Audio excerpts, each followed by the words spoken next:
Three cops found guilty of Mario Deane's death while in custody. Hi again and welcome. This is Links 007 TV News Report, and we'll be right back with the full details to come. Welcome to Links 007 TV News Report, providing you with the best in local and international news updates.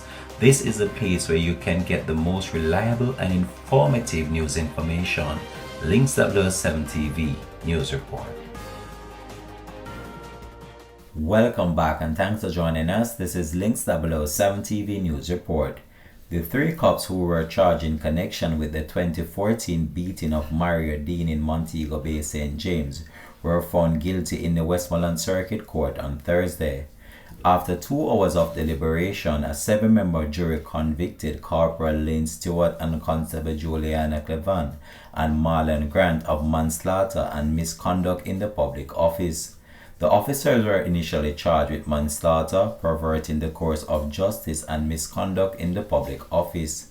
Stewart was additionally charged of acts intended to prevent the course of justice. She was accused of ordering the cleaning of the cell where Deane was beaten before investigators from Independent Commission of Investigation arrived at the location. Deane, age 31, died on August 6, 2014, 3 days after suffering a severe beating while in custody at the Barnett Street Police Station Lockup in Montego Bay, St. James. He was arrested for possession of a ganja spliff. Justice Courtney Day ordered the officers to return to court for sentencing on July the 3rd. Their bails were extended until then, while conditions required them to report to the Area 1 Police Headquarters in St. James twice weekly.